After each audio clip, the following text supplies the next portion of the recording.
ए हमारा टाइप 4 आ जाता है। तो देखिए मेरे प्यारे बच्चों नमस्कार, आपका दिन शुभ हो।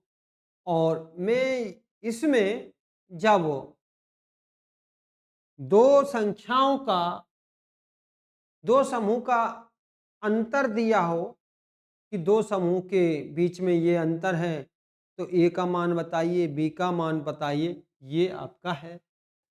तो पहले आप इससे पहले 5वां एपिसोड देख लेना, ये मेरा छठा एपिसोड है। ठीक है? चलिए,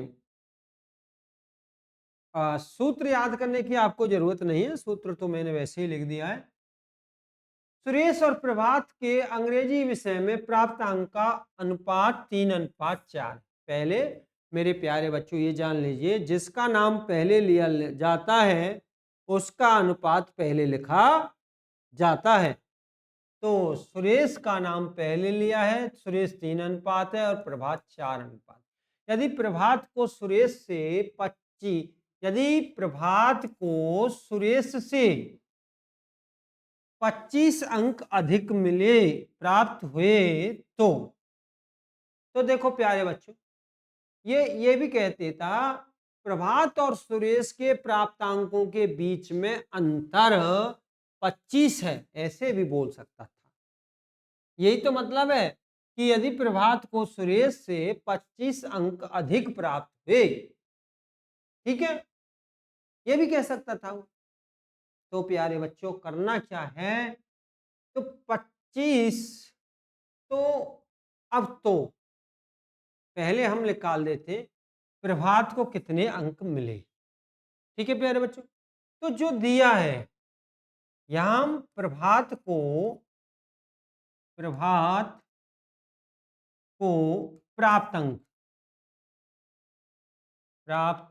अंक,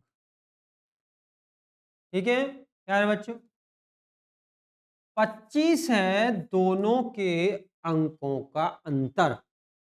तो अनुपात का भी अंतर निकालेंगे, तो 4 और 3 का अनुपात, इनका अंतर हो गया 1। 4 - 3 गुणा में मैं निकाल रहा हूं प्रभात को प्राप्त अंक, प्रभात का अनुपात 3 है। तो 25/1 गुणा में 3 बराबर 75 अंक प्रभात को मिले। अब इसी में पूछा होता उसने कि आप सुरेश को कितने अंक मिले, सुरेश को कितने अंक मिले, तो दोनों के अंकों का अंतर 25 है और अनुपातों का अंतर 1 है। सुरेश का निकालना है, तो सुरेश का अनुपात है 4। सुरेश का अनुपात कितना है प्यारे भाइयों, 4 है। तो 25 चौका 100, ठीक है अंतर। अब वो पूछा होता कि दोनों को कुल कितने अंक मिले, तो कुल पूछा होता प्यारे बच्चों, तो भाई 25 और दोनों का अंतर है, तो अनुपात का अंतर 1 है। और कुल पूछा होता तो 4 और 3 7, 4 और 3 7, 25 सत्ते 175। एक तो ये हो गया, एक ये है कि प्रभात को 25 अंक मिले और सुरेश को 100 अंक मिले, दोनों को जोड़ दो तो 175 हो जाएंगे। तो मेरे प्यारे बच्चों, मैंने जब दोनों संख्याओं का अंतर दिया हो, ये भी मैंने आपको बता दिया। तो ये मेरा जो एपिसोड नंबर है 6। अब प्यारे बच्चों, इससे आगे आप मेरा एपिसोड नंबर 7 देखोगे। अगला है, यानी यही इसी का एक प्रश्न है, एक ही आय और व्यय, आय आमदनी और व्यय खर्चा।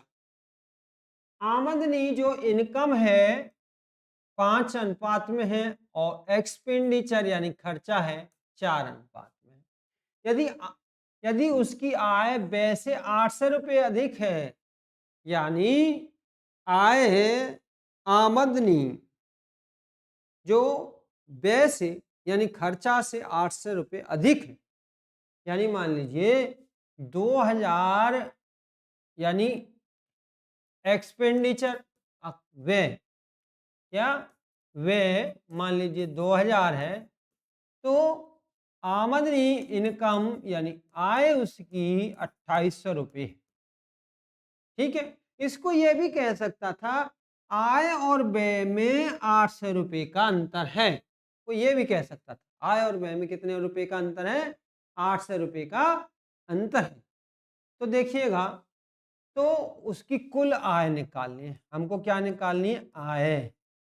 तो प्यारे बच्चों जो दिया है ऊपर रख लो, 8 से दिया है, ठीक। अब है क्या 8 से, आय और व्यय का अंतर है।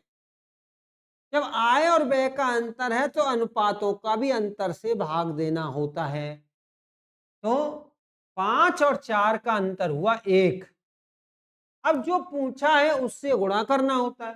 पूछा आमदनी पूछी है, और आमदनी यानी आय इनकम है 5, इनकम है 5 40 यानी 4000 उसकी आय है। अब उसने पूछा होता उसका व्यय कितना है, दोनों में 8 से का अंतर है, 8 से घटा दो 32 से हो जाएगा।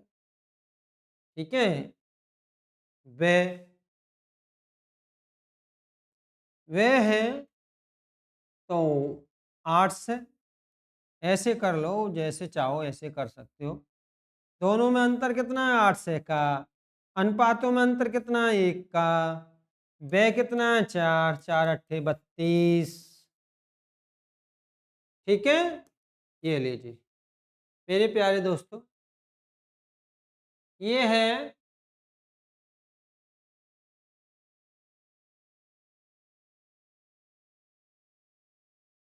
चलिए मेरे प्यारे बच्चों आगे बढ़ जाते हैं हम।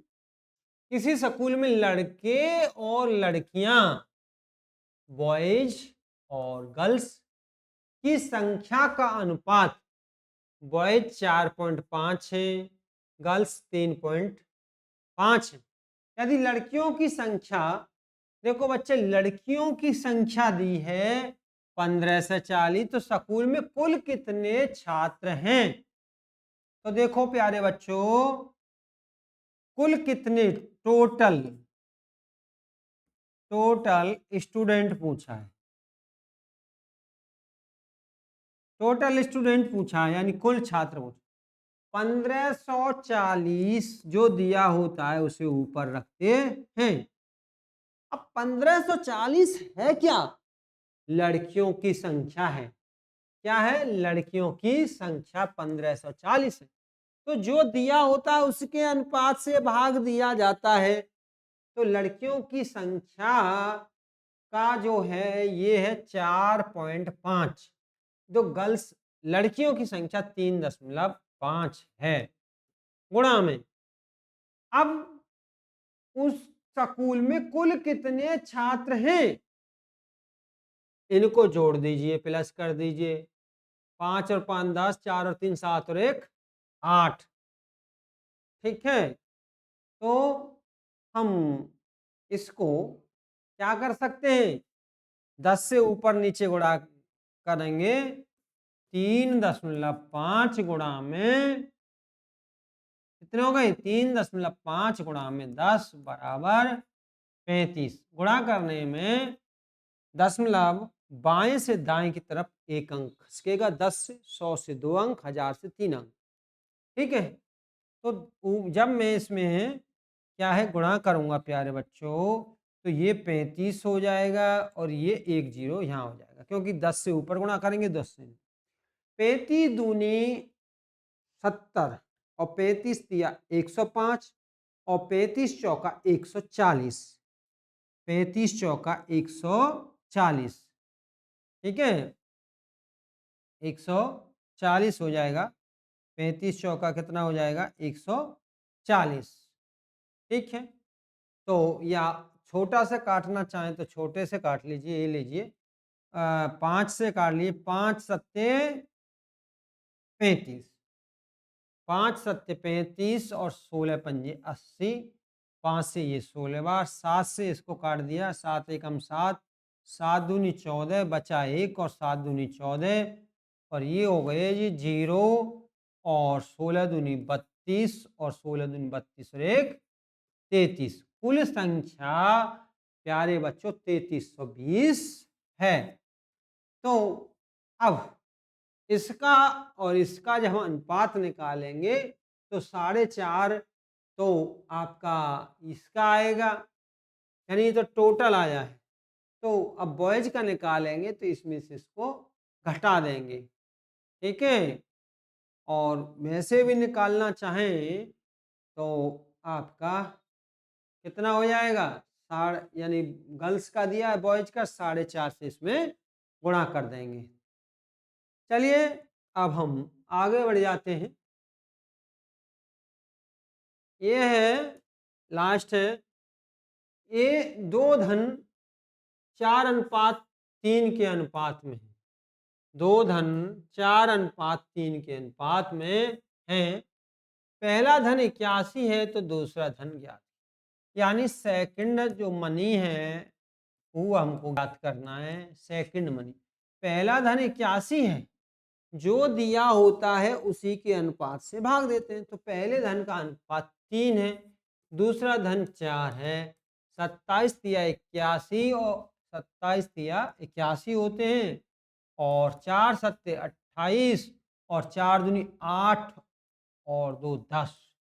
4 सत्ते 28, 4 दूनी 8 और 2 10। प्यारे बच्चों, इस प्रकार से ये मेरा एपिसोड समाप्त होता है। मेरे प्यारे बच्चों, मेरे प्रिय छात्रों, मेरे दोस्तों, यदि आपको ये अच्छा लगता है तो आपसे रिक्वेस्ट है, इसे अपने दोस्तों में ज़्यादा से ज़्यादा शेयर करिए और लाइक कीजिए और सब्सक्राइब कर लीजिए, जिससे प्यारे दोस्तों मुझे भी मनोबल मिलता है और आप लोगों को भी जो मैं पढ़ाऊँगा वो सब आपके पास पहुँच जाएगा। जय हिंद दोस्तों।